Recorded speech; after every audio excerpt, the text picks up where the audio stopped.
ఈ శివునికి ఎంతటి ఓర్పు ఉన్నదో అలాగే సహజమైనటువంటి సౌజన్యంతో జాతిని నూతన చైతన్యం చేసినటువంటి మహనీయుడు చిన్న వయస్సులోనే జగన్మోహన్ రెడ్డి గారు. ఆయన పేరే జగన్మోహనుడు. లోకములందరికీ ఇష్టమైనటువంటి వాడై, అంతేకాదు పేరులో ఉండడం కాదు, పేరు ఉన్న తర్వాత దానికి మ్యాచ్ అవ్వాలి. అలా మ్యాచ్ అయినటువంటి వాళ్ళలో చాలా తక్కువ మంది ఉంటారు. వాళ్ళల్లో నేను కూడా ఒకనే అవ్వచ్చు. ఎందుకనంటే నా పేరు నారాయణమూర్తి అని పేరు పెట్టారు. నారాయణమూర్తి అంటే ఆ నారాయణమూర్తి అని కాదు, నల్లగా ఉంటాడు కనుక నారాయణమూర్తి.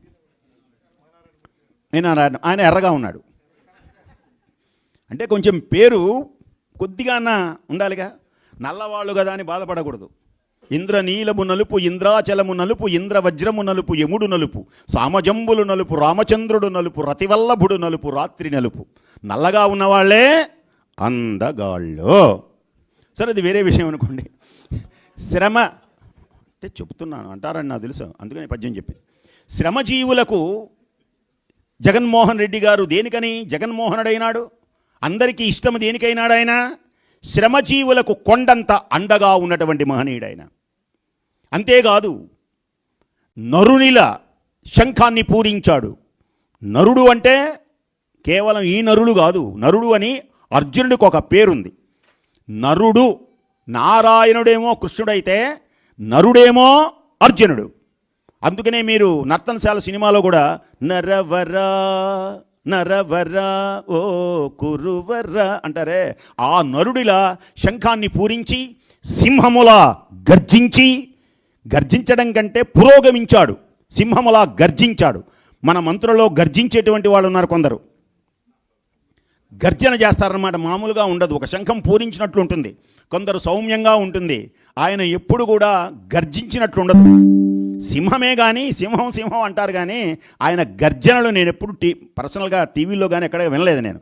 ఆయన ఎలా ఉంటుందంటే ఒక పురోగమించడం, దాన్ని పురోగమించడం అంటారు. అంటే ఎప్పుడైనా సరే ముందుకి సాగాలి, ముందుకి నడవాలి, కష్టాలు ఓర్చుకోవాలి. ఆ సిద్ధాంతంతో పనిచేసి నవజాతి నిర్మాణానికి గొప్పగా కృషి చేసినటువంటి మహనీయుడు. రాబోయేటువంటి కాలంలో మన రాష్ట్రాన్ని ముందుకు తీసుకొని వెళ్ళడానికి ముఖ్యమంత్రిగా రాబోతున్నటువంటి మహానుభావుడు కూడా జగన్మోహన్ రెడ్డి గారే. అంతేకాదు అచంచలమైనటువంటి ధైర్యం. ఏమండి ఇలా నిజంగా వస్తారా అని మనకు అనుమానం కలగచ్చు. ఎవడైనా ఏదైనా తలుచుకుంటే సాధ్యం కానిటువంటిది లేదని నిరూపించినటువంటి మహనీయుడు ఆయనే. కరగనిదే కొవ్వొత్తి కాంతినెలా ఇస్తుంది. రికార్డ్ చేసుకోండి అవసరమైతే, ఇది ఎప్పుడు చెవులో పెట్టుకొని వినండి. కరగనిదే కొవ్వొత్తి కాంతినెలా ఇస్తుంది, కరగనిదే కొవ్వొత్తి కాంతినెలా ఇస్తుంది, మరగనిదే నీరు ఎలా మబ్బు రూపు దాల్చుతుంది.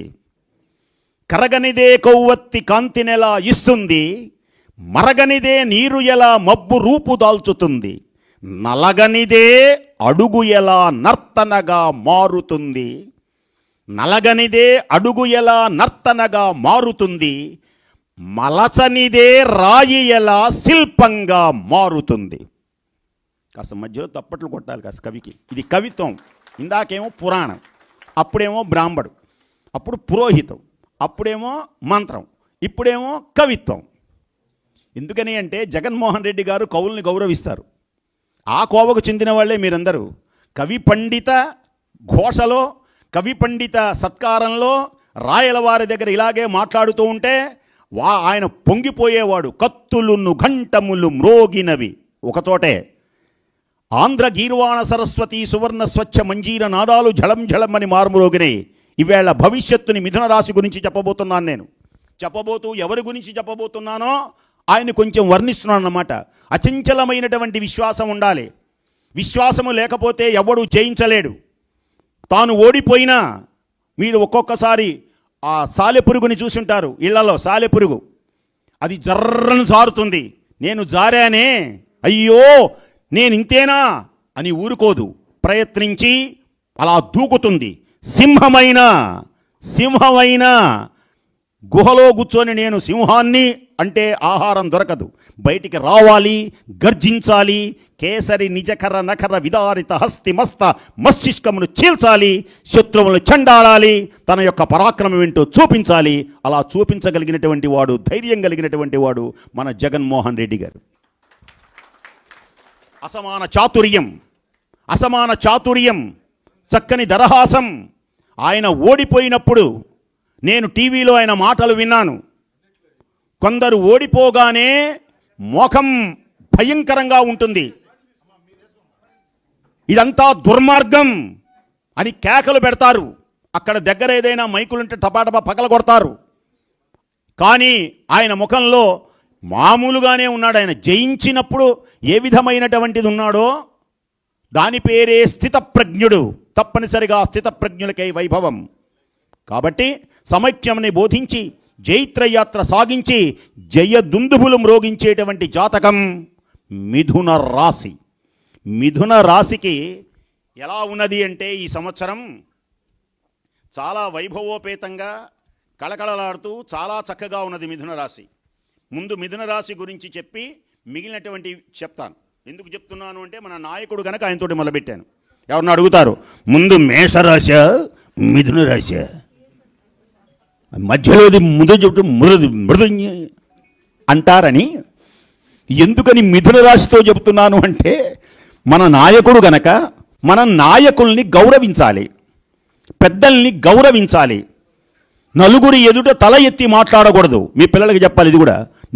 నలుగురి ఎదుట జీవితంలో తల ఎత్తి మాట్లాడకూడదు. ఎవరు వాళ్ళు?